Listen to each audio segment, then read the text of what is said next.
¿Qué es la ley divina según la Biblia? ¿Qué función tiene para la humanidad? ¿Qué opinión se merece en el pensamiento de los autores de la Biblia esa revelación de la voluntad de Dios para nuestra vida y conducta? Hola, soy Dionisio Bailer, autor del libro que se titula Hablar sobre Dios desde la Biblia, y en esta serie de presentaciones estoy dando lectura a ese libro en voz alta. Hoy empezamos una serie de 5 presentaciones sobre el Dios de la ley, es decir, de la ley divina. Para los autores de la Biblia, nada aparte de Dios mismo era tan glorioso, tan luminoso, benéfico y digno de elogio como la ley de Moisés. El propio Jesús consideró que era esencial cumplirla, por mucho que se dedicara a desarticular más o menos sistemáticamente las interpretaciones de la ley que él juzgaba insatisfactorias. De hecho, Jesús dijo que cumplirla era su razón de existir. Pablo tuvo que hilar muy fino en varias de sus cartas para explicar por qué la ley es insuficiente, por qué el resultado de la ley en las vidas humanas no es tan positivo como cabía esperar, pero eso sin en ningún momento desautorizarla ni desestimarla como revelación divina. Históricamente, si fuésemos a hacer un listado de unas pocas obras literarias cumbre de la civilización humana, habría que incluir entre ellas la ley de Moisés. Gracias a la dispersión geográfica de los judíos en la antigüedad, fue seguramente el documento más difundido e influyente del pasado, conocido desde Asia Central y Arabia hasta toda la cuenca del Mediterráneo. Gracias a la expansión del cristianismo en estos últimos 2 siglos, tiene que considerarse sin lugar a dudas como el documento más influyente de la humanidad. Podríamos decir esto sobre toda la Biblia en general, pero es que dentro de la Biblia todos los demás libros solo son comprensibles si se conoce primero la ley. Desde los tiempos bíblicos se estila referirse a los primeros 5 libros del Antiguo Testamento como la ley de Moisés, pero el término se presta a 2 equívocos. En primer lugar, más que leyes en el sentido de legislación, se trata de instrucción para una vida plenamente humana que agrada a Dios y bendice al prójimo. En segundo lugar, solo el libro de Deuteronomio está redactado a manera de discursos continuos de Moisés, y tanto en Deuteronomio como en los demás libros de la ley, tales discursos son sencillamente un recurso literario donde cabe una gran diversidad de material de diversa índole y de épocas muy diferentes. Moisés no es el autor de estos libros, sino el profeta que esta obra literaria dibuja como protagonista de la mayor parte de sus relatos. Leamos ahora lo que ponen estos párrafos de 3 capítulos del libro de Éxodo. El tercer día, por la mañana, hubo truenos y relámpagos y una nube pesada sobre la montaña y el sonido muy fuerte de una trompa. Entonces se echó a temblar todo el pueblo que estaba en el campamento, y salió Moisés de Israel del campamento para reunirse con Dios. Pero ellos se quedaron al pie de la montaña, y el monte de Sinaí entero echaba humo en su presencia, por cuanto el Señor había descendido sobre él con fuego, y el humo subía como el humo de un horno, y toda la montaña se sacudía violentamente. Entre tanto que el sonido de la trompa seguía sonando cada vez más alto, Moisés conversaba con Dios, que le respondía audiblemente. Así es que descendió el Señor sobre el monte Sinaí hasta la cima de la montaña, y llamó el Señor a Moisés a la cima de la montaña, y Moisés subió. Entonces le dijo el Señor a Moisés: baja a avisar al pueblo que no invadan al Señor por querer ver y caigan muchos de ellos. Y también a los sacerdotes que se acerquen al Señor, que se consagren, no sea que abra brecha entre ellos el Señor. Y Moisés le contestó al Señor: el pueblo no puede subir al monte Sinaí por cuanto tú mismo nos atestiguaste diciendo establecer un perímetro alrededor de la montaña para consagrarla. Entonces le dijo el Señor: vete, baja y sube contigo a Aarón y a los sacerdotes para que el pueblo no invadan para subir hasta el Señor, no sea que abra brecha entre ellos. Así que bajó Moisés donde el pueblo y les dijo: sabed que ha dicho Dios todas estas palabras, a saber: yo soy el Señor tu Dios, que te saqué de la tierra de Egipto, de una casa de esclavos. No habrá para ti otros dioses en mi presencia. No te harás una estatua ni ningún tipo de imagen de lo que hay arriba en el cielo, ni de lo que hay abajo en la tierra, ni de lo que hay en la mar por debajo de la tierra. No les harás reverencia, ni les prestarás servicio, por cuanto yo, el Señor, soy un Dios celoso que paso revista de la maldad de los antepasados contra los descendientes hasta los bisnietos y tataranietos de los que me desprecian, mientras que actúo con lealtad de a miles a los que me aman y a los que guardan mis mandamientos. No pronuncies el nombre del Señor tu Dios a la ligera, porque no dejará impune el Señor al que pronuncia su nombre a la ligera. Hay que recordar el día del Sabbat para consagrarlo. Tendrás 6 días de servidumbre para hacer todo lo que tienes que hacer, pero el día séptimo es de Sabbat para el Señor tu Dios. No harás ninguna cosa tú, pero tampoco tu hijo, ni tu hija, ni tu esclavo, ni tu esclava, ni tu animal doméstico, pero tampoco tu forastero que se encuentra dentro de tus puertas. Porque durante 6 días hizo el Señor el cielo y la tierra y la mar y todo lo que hay en ellos, pero descansó el día séptimo, por lo cual el Señor bendijo el día del Sabbat y lo consagró. Has de honrar a tu padre y a tu madre para que se ensanchen tus días sobre el territorio que el Señor tu Dios te ha dado. No asesinarás, no te acostarás con la mujer de otro, no robarás, no acusarás mintiendo cuando se te interroga como testigo, no te obsesionarás con la casa de tu compañero, ni te obsesionarás con la mujer de tu compañero, ni con su esclavo, ni su esclava, ni su buey, ni su burro, ni con ninguna otra posesión de tu compañero. Así que todo el pueblo sintió los truenos y relámpagos y el sonar de la trompa y la montaña que humeaba, y al verlo el pueblo se echó a temblar y se apostó a lo lejos y le dijo a Moisés: habla tú con nosotros y te obedeceremos, pero que no nos hable Dios, que nos morimos. Pero Moisés contestó al pueblo: no os asustéis, porque Dios ha venido para poneros a prueba y para asustaros por su presencia, solo para que no cometáis infracción. Pero el pueblo seguía apostado a lo lejos, así que Moisés se acercó a la oscuridad donde se encontraba Dios. Y le dijo el Señor a Moisés: diles a los descendientes de Israel: ya veis que os he hablado desde el cielo, no me hagáis dioses de plata ni os hagáis dioses de oro. Te harás un altar de adobes y sacrificarás sobre él tus sacrificios y tus apaciguamientos de tu ganadería de ovejas y vacas en cualquier lugar donde hago recordar mi nombre. Yo acudiré y te bendeciré.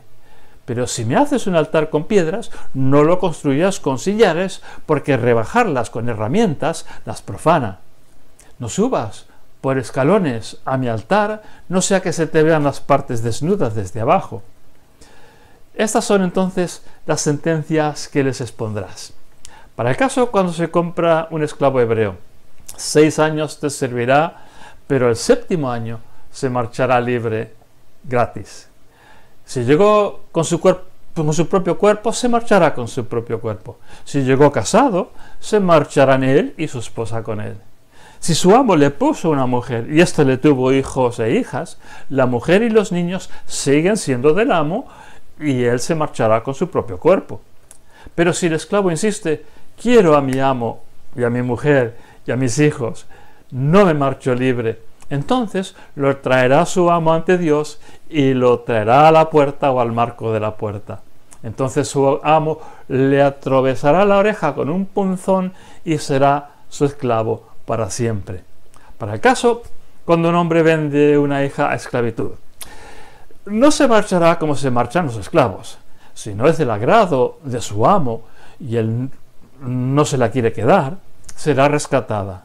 No podrá maltratarla ni venderla a extraños a traición. Pero si era para uno de sus hijos, se hará con ella como si fuera una hija. Aunque luego adquiera otra mujer, no le suprimirá su carne, ni su ropa, ni sus placeres. Y si no cumple con estas 3 obligaciones, ella se marchará gratis, sin pagar plata. Quien hiere de muerte a un hombre será muerto, aunque si no fue intencionadamente, sino que así lo dispuso Dios. En ese caso, yo te estableceré un lugar a donde pueda huir. Para el caso, cuando se alza un hombre contra su compañero y lo mata intencionadamente, será quitado de mi altar para que muera. Y el que hiere a su padre y madre obligatoriamente será muerto. Y el que secuestra a un hombre para venderlo y se encuentra el secuestrado en su posesión, obligatoriamente será muerto. Y el que maldice a su padre y su madre, obligatoriamente será muerto. Para el caso de una pelea, cuando un hombre hiere a su compañero con una piedra o con el puño, pero sin matarlo, aunque acabe en cama.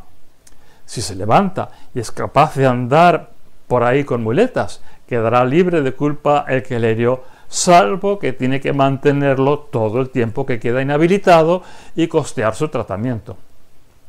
Para el caso cuando un hombre aporrea a su esclavo o esclava con bastón hasta que muere, obligatoriamente será vengado, salvo que si sobrevive un día o 2, entonces no será vengado por cuanto ya le ha costado su plata. Para el caso cuando pelean 2 hombres y golpean a una embarazada y ella se pone de parto, si no ocurre una desgracia, habrá que pagar al marido de la mujer la suma que éste estipule y que rectifiquen los jueces.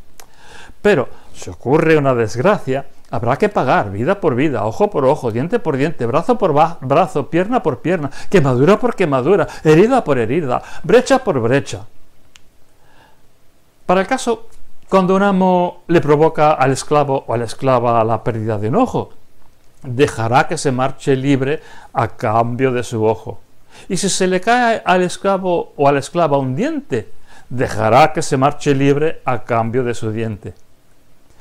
Para el caso de un buey que acornea a un hombre o a una mujer provocándole la muerte, el buey será lapidado y no se puede comer su carne, pero el dueño del buey es inocente. Pero si el buey venía acorneando desde hacía tiempo y el dueño lo sabía y sin embargo no tomaba precauciones y ahora mata a un hombre o a una mujer, entonces el buey será lapidado y su dueño también será muerto. Si se le fija un precio para pasarlo por alto, entonces pagará el rescate de su vida hasta completar del todo la cifra que se le haya impuesto. Y si acornea a un menor, niño o niña, se aplicará la misma normativa. Si el buey acornea a un esclavo o a una esclava, pagará el amo 30 monedas de plata, pagará al amo 30 monedas de plata y el buey será lapidado. Para el caso cuando un hombre destapa un pozo de agua o cava una cisterna y lo deja destapado y cae dentro un buey o un burro, el propietario del pozo pagará el precio justo en plata a su dueño y el cuerpo del animal muerto será suyo. Para el caso cuando el buey de un hombre acornea el buey de su compañero y lo mata, se venderá el buey vivo y se repartirán el dinero a partes iguales, y también se repartirán a partes iguales el buey muerto. Pero si el dueño ya sabía desde hacía tiempo que su buey venía acorneando y sin embargo no tomaba precauciones, entonces pagará como es justo un buey por el otro y se quedará con el animal muerto. Para el caso cuando un hombre roba un buey o una oveja, o lo sacrifica o lo vende, pagará con 5 animales el ganado vacuno y con 4 animales el ganado ovino. Desde luego es inevitable la reflexión, una vez más, de que estamos ante un documento antiquísimo que describe una sociedad muy diferente de la nuestra. Lo más inquietante tal vez es que esos párrafos de la ley describen también una concepción de Dios y de su manera de relacionarse con nosotros tan diferente a la religión evangélica de hoy día. Hay cosas que nos tienen que parecer de difícil o nula aplicación directa en nuestra sociedad moderna. También hay elementos de la espiritualidad, tanto instituciones y prácticas como ideas, sentimientos y convicciones que resultan muy diferentes de la fe evangélica normal. Entrando en materia, la escena del monte Sinaí, donde Dios pronuncia sus famosas 10 declaraciones, comúnmente conocidas como los 10 mandamientos, es una de las 3 o 4 escenas más dramáticas de toda la Biblia en cuanto a la majestad y gloria de Dios. Oír la voz de Dios no resultaba un concepto problemático para las personas de la antigüedad. Hasta el día de hoy, muchos, quizá tantos como un 1% de las personas, dicen haber oído a Dios hablarles audiblemente.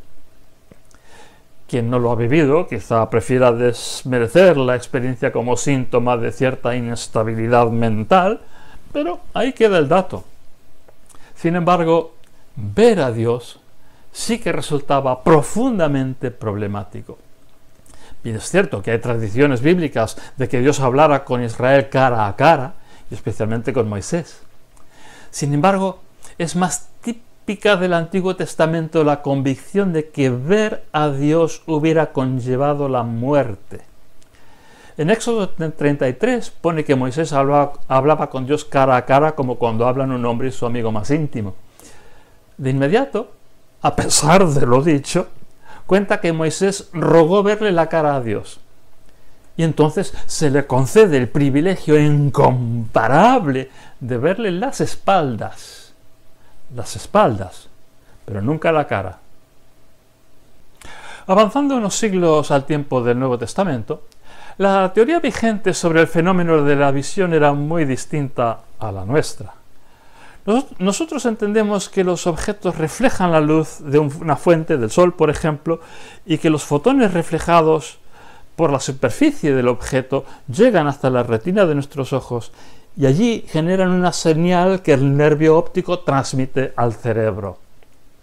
En aquellos tiempos, sin embargo, se entendía que el fenómeno de la visión se debía a rayos emitidos por los propios ojos que palpaban la superficie del objeto contemplado, discerniendo su forma, color y textura. Los que tenían buena vista tenían ojos fuertes.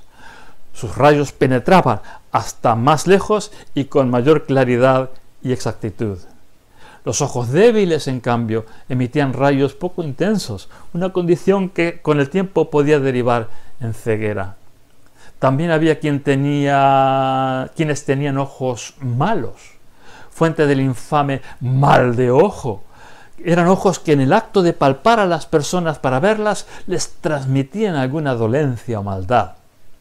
De ahí lo escandaloso que podía resultar la idea de ver a Dios, puesto que verlo hubiera sido algo así como manosearlo. Por este motivo los rabinos se esforzaron por explicar que lo que vio Moisés nunca podía ser la mismísima esencia de Dios, sino tan solo una forma de su gloria que hubo tomado apariencia humana para los efectos de ser visto por Moisés. Sin embargo, en nuestro pasaje de hoy no tenemos que hacer frente a ese problema de la visión, ya que tenemos la experiencia mucho menos controvertida y mucho más corriente de oír hablar a Dios.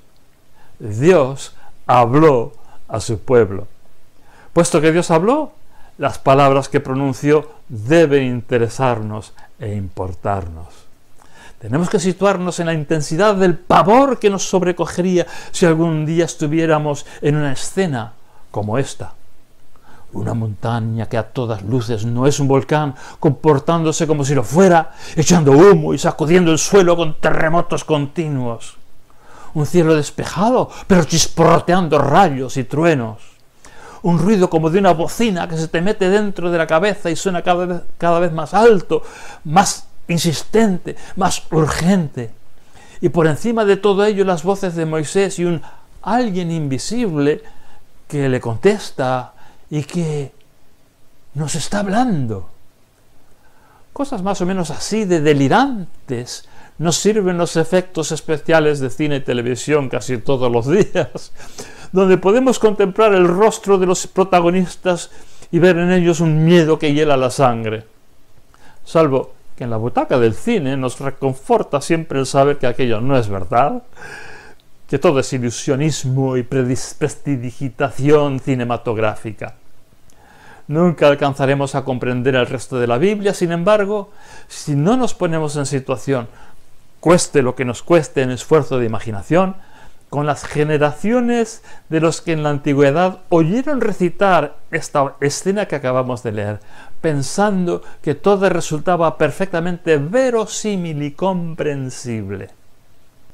Si no logramos hacernos una idea de lo tremenda que es la gloria de Dios, si al contrario nos quedamos con un Dios domesticado, de una piedad descafeinada, que dice creérselo todo pero es incapaz de palidecer de espanto ante tamaña majestad, muy crudo lo vamos a tener para entender por qué la ley de Moisés tuvo siempre y siempre tendrá una importancia tan vital e ineludible.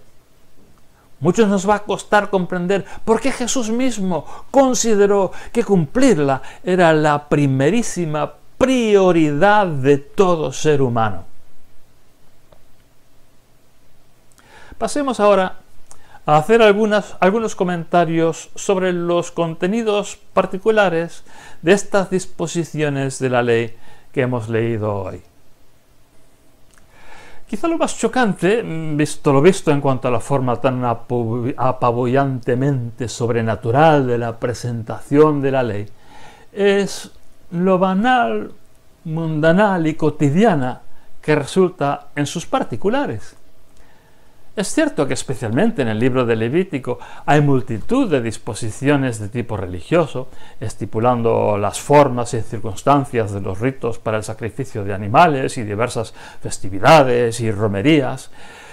Sin embargo, la ley de Moisés contiene una proporción importante de narraciones sobre los patriarcas y sobre el periplo del desierto. Y las disposiciones de carácter más claramente legal, como las que hemos leído en el último capítulo de nuestra selección de hoy, tienen que ver con todo tipo de situaciones de conflicto que puedan surgir entre vecinos de una sociedad fundamentalmente agraria. 6 de los 10 mandamientos tienen que ver con ese aspecto secular de la vida. No robarás, no matarás, honrarás a tus padres, etc. Estas disposiciones en muchos casos son bastante previsibles. Son más o menos las habituales para organizar una convivencia armoniosa y pacífica en sociedades tribales y agrarias. La calidad de la convivencia humana es importante. Es importante para nosotros y en ello nos va la felicidad y el sentido de la vida. Por consiguiente, es también importante para Dios, quien procura nuestra felicidad y da sentido a nuestras vidas. La religión bíblica jamás va de estados de iluminación mental y espiritual interior descarnados de la convivencia con las personas. Incluso los aspectos más espirituales de la religión bíblica siempre hallan su marco de referencia y su efecto práctico en las relaciones interpersonales humanas.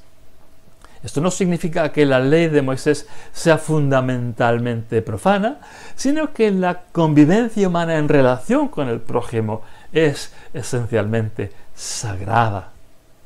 Es ineludible en Éxodo 21 observar el tema de la esclavitud. No es típico de la ley, pero ahí está. La sociedad que describe y procura orientar es una sociedad esclavista. Está claro que estas disposiciones tienen en vista otro momento histórico, otro tipo de sociedad que la de los esclavos prófugos de Egipto que se supone que están recibiendo la ley en el Sinaí. Quizá hubiera que situar su origen y razón de ser en la época de las monarquías de Israel y Judá. Sin embargo, si la Biblia, por arte literaria, coloca estas disposiciones en el contexto del Sinaí, es para que nos situemos en la piel y las actitudes de quienes han sido liberados de una esclavitud agobiante bajo la mano dura y cruel de Faraón. Son esas actitudes y esos prejuicios liberacionistas lo que debe orientar nuestra conducta, aunque nos tocase vivir en una sociedad esclavista. Podríamos quizá resaltar los avances que vemos aquí con respecto a otras sociedades esclavistas. Es notable en ese sentido la limitación a 6 años de servidumbre entre los propios hebreos. Sin embargo, sí que se permite expresamente tener esclavos no hebreos con quienes no se tienen los mismos miramientos.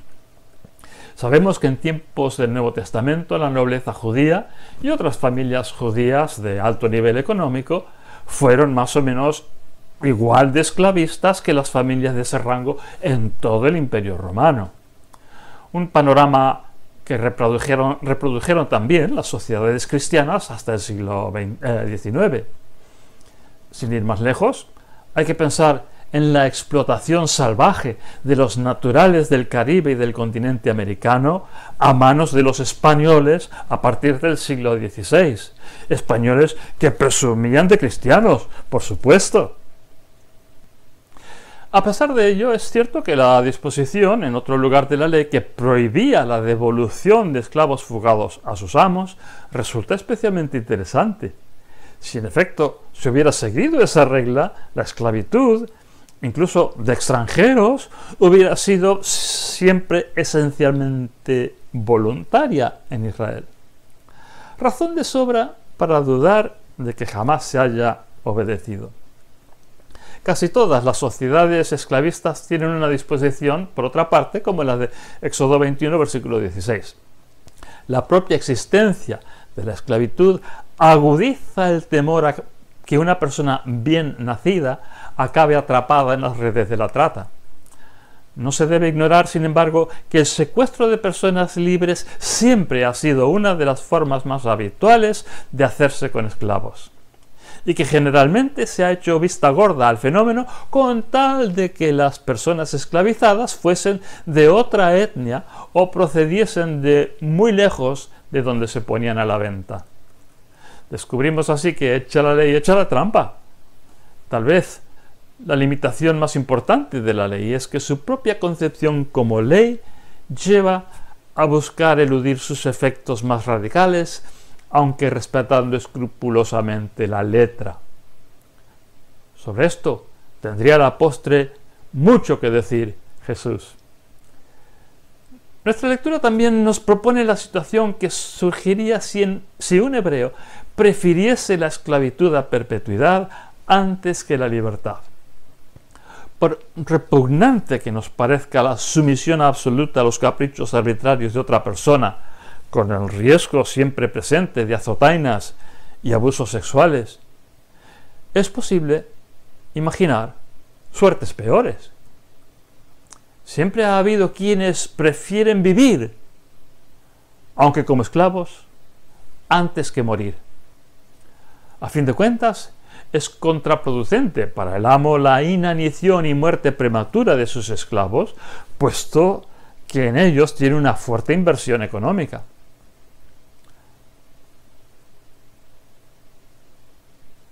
Por desastres naturales, guerras o distancia de su lugar de nacimiento, es posible que el esclavo ya no tiene ni familia ni medios de subsistencia, y entonces no es impensable que prefiera permanecer con una familia donde, aunque privado de honor y de libertad, al menos sobrevive y se le trata relativamente bien.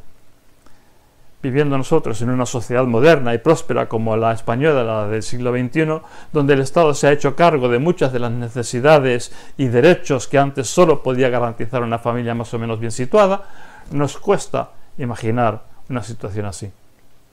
Pero cuando el resultado de recuperar la libertad sería una muerte segura o el riesgo de volver a caer secuestrado en las redes de la trata, y quién sabe con qué clase de amo esta vez. Bien puede resultar una divina providencia la provisión de permanecer permanentemente donde a uno lo tratan más o menos bien. La mundanalidad de muchas de las disposiciones de la ley también nos indica algo del modelo legal para el que estaban pensadas. Las provisiones de la ley son una guía para la instrucción de las personas que actuarán como jueces entre sus vecinos. Incluso cuando en Israel y Judá hubo monarquía, y los reyes también podían intervenir, especialmente como tribunal de apelación, los pleitos y juicios los dirimían los ancianos que en cada localidad se sentaban para ello frente a la puerta de la ciudad. Las disposiciones de la ley, entonces, en ningún caso son un cuerpo de legislación en el sentido moderno. Constituyen antes bien una formación en cuanto a valores. Los jueces del pueblo, cuya función era la de intermediación en los conflictos entre vecinos, tenían siempre plena potestad para buscar con creatividad la resolución que generase el máximo de paz y armonía en el vecindario. La ley tenía, para esos efectos de formación en valores humanos, un valor imposible de exagerar. La actualización a la vida moderna de estas disposiciones resulta seguramente menos problemática si se entienden como instrucción moral que no como legislación. Aquí cabe meditar sobre qué aplicación podríamos dar hoy a las reglas de convivencia vecinal que establece el último párrafo de esta lectura de Éxodo, que tiene que ver con bueyes que acornean, con robar ganado, en todo ese tipo de cosas. Difícilmente iba a tener eso una aplicación directa hoy día. Tendría que ser por analogía. En este caso y cualquier otro, habría que aprender principios generales muy amplios desde los que emprender conductas justas, responsables y solidarias.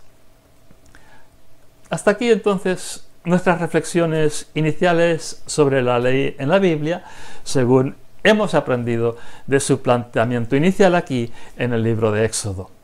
En nuestra próxima presentación veremos cómo abordan los profetas, concretamente el profeta Miqueas, la cuestión de la ley divina.